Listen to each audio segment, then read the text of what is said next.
Route మార్చిన జగన్ పెద్ద స్కెచ్చే వేశారుగా. జగన్ వ్యక్తం చేస్తున్న ధీమా ఇప్పుడు పొలిటికల్ సర్కిల్స్ లో అటు సోషల్ మీడియాలో వైరల్ అవుతోంది.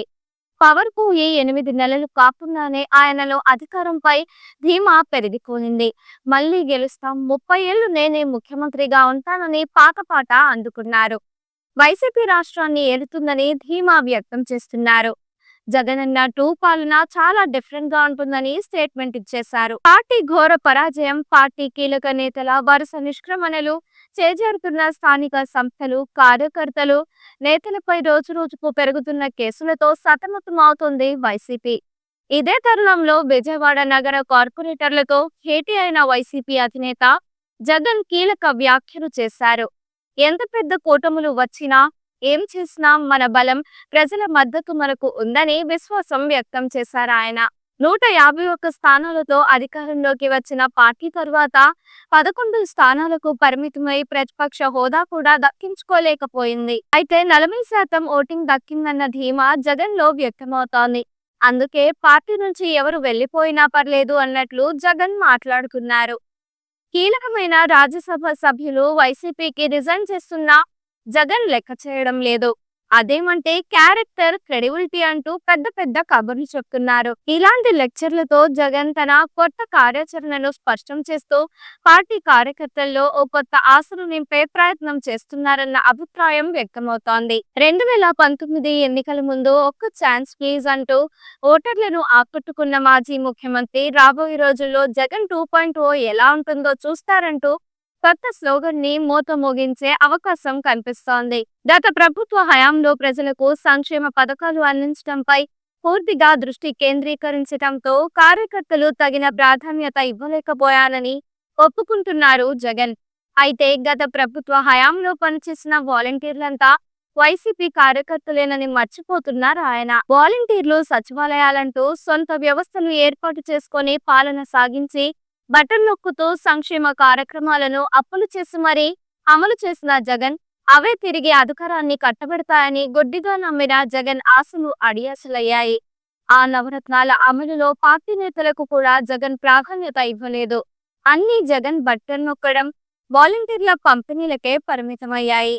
ఆ నగదు పంపిణీలో తమ పాత్ర ఉంటే కాస్తైనా మార్కులు పడతాయని నాయకులు మొత్తుకున్నా జగన్ పట్టించుకోలేదట. వాలంటీర్ వ్యవస్థ వచ్చిన తర్వాత పెత్తనం మొత్తం వారి చేతికెళ్లింది.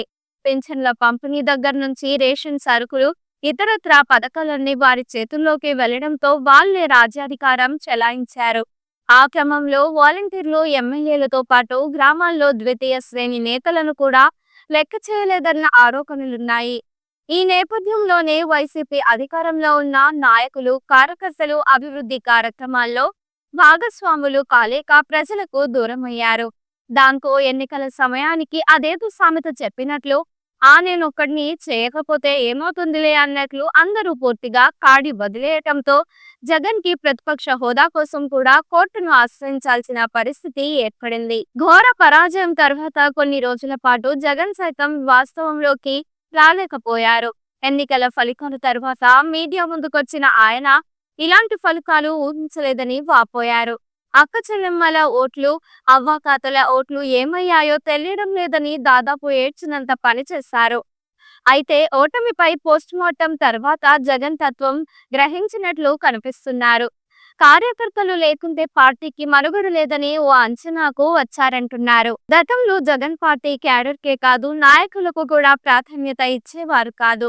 తన చుట్టూ 2-3తో కోర్టుని ఏర్పాటు చేసుకుని పరదల మాటున పాలన సాగించిన ఆయన ఈసారి ఆ తప్పులు జరగకూడదన్న తత్వం బోధపడినట్టు కనిపిస్తోంది. త్వరలో నియోజకవర్గాల్లో పర్యటన, వారానికి 2 రోజులు అక్కడే నిద్ర అంటున్న జగన్ 2.0 అంటూ కొత్త స్లోగన్ ఎత్తుకున్నారంట.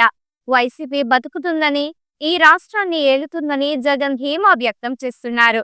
ఈసారి జగనన్న 2.0 కార్యకర్తల కోసం ఎలా పనిచేస్తుందో చూపిస్తుందని, ఈ విషయాన్ని ఖచ్చితంగా చెబుతున్నానని జగన్ అంటున్నారు. ప్రతిపక్షంలో ఉన్నప్పుడు కష్టాలు వస్తాయంటున్న జగన్ చాలా కాలం తర్వాత తన 16 నెలల జైలు జీవితాన్ని గుర్తు చేసుకుంటున్నారు. అయితే ఆ కష్టాలు శాశ్వతం మాత్రం కాదని, తాను జైలు నుంచి వచ్చి ముఖ్యమంత్రిని అయ్యానని క్యాడర్ కి ఆయన ధైర్యం చెబుతుండటం విశేషం. ఎవరికి ఏ కష్టం వచ్చినా తన జీవితాన్నే గుర్తు చూసుకోవాలని, ఇప్పటికీ అక్రమాస్తులు కేసుల్లో సిబిఐ, ఈడీ విచారణలు ఎదుర్కొంటున్న ఆయన భరోసా ఇస్తున్నారు.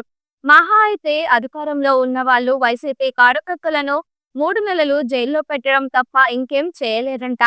ఈ కష్టాలను తట్టుకుని నిలబడినప్పుడే వైసీపీ మరోసారి అధికారంలోకి వస్తుందని హితబోధ చేస్తున్నారు. జగనన్న 100లో కార్యకర్తల పక్షాన అంత గొప్పగా పనిచేయలేకపోయానంటున్న జగన్ ఈసారి క్యాడర్‌కే పెద్దపీట వేస్తానంటున్నారు. ఈ సందర్భంగా మీకు మంచి చేసిన వారిని, చెడు చేసిన ఇద్దరిని గుర్తుంచుకోవాలని పార్టీ శ్రేణులకు పిలుపునిచ్చారు. మొత్తం మీద అధికారంపై జగన్ ధీమా ఏంటో కానీ ఆయన వ్యాఖ్యలు విపరీతంగా వైరల్ అవుతున్నాయి. మరి లెక్కల మాస్టర్‌లా జగన్ వేసుకుంటున్న అంచనాలు ఎంతవరకు వర్కౌట్ అవుతాయో చూడాలి. ఈ వీడియో మీకు నచ్చినట్లయితే లైక్ చేయండి. ఇలాంటి మరికొన్ని లేటెస్ట్ అప్డేట్స్ కోసం వెంటనే మన ఛానల్‌ను సబ్స్క్రైబ్ చేయండి. ఈ వీడియోపై మీ అభిప్రాయాన్ని కామెంట్ రూపంలో తెలియజేయండి.